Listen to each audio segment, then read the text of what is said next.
It is the fall of 2012, and the United States is buzzing with excitement over the upcoming presidential election. It is almost impossible to go a day without hearing different opinions of Barack Obama and Mitt Romney, the Republican and Democratic candidates. Social media preaches the benefits of this candidate or that, and propaganda commercials are all over TV. The stereotypes we have heard of are often enforced by the figures we see on the news. It seems as though most politicians are working for their own power instead of the good of the community. Meanwhile, in Los Altos, California, city council elections are long over, and Val Carpenter is almost a year into her 1.5-year run as mayor. However, stereotyping is still a constant part of the political system. When I first visited Val's house for an interview, I had many expectations regarding her appearance and behavior. I had expected someone who was very much into their own appearance, as she was in the public eye often, and a speaker who was so rehearsed in her words that she would seem unapproachable. In fact, she was easy to talk to and was happy to talk through a subject with me, instead of only speaking in rehearsed lines.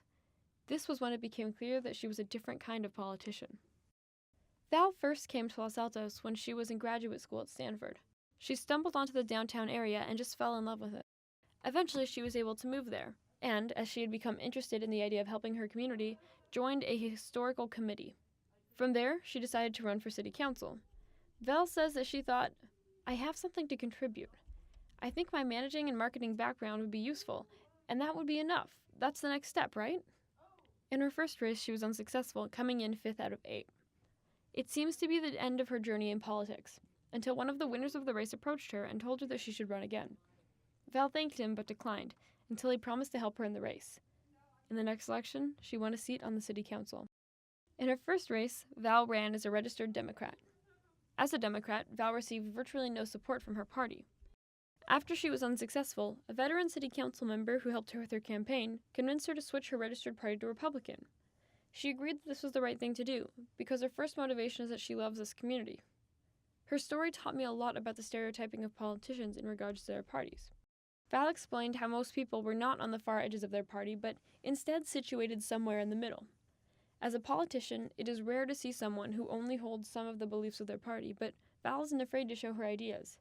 She believes in many different policies that can be combined to better the community, and they aren't all from one side.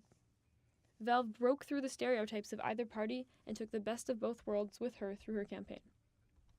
Val doesn't succumb to any of the stereotypes that are too often applied to female politicians. She's never been weak or a token of a minority.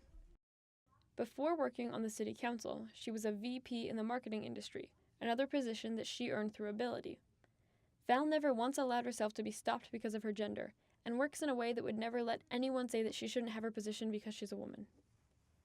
Her journey has been a hard one, but in the end, it allowed her to make her mark on the community that she loves.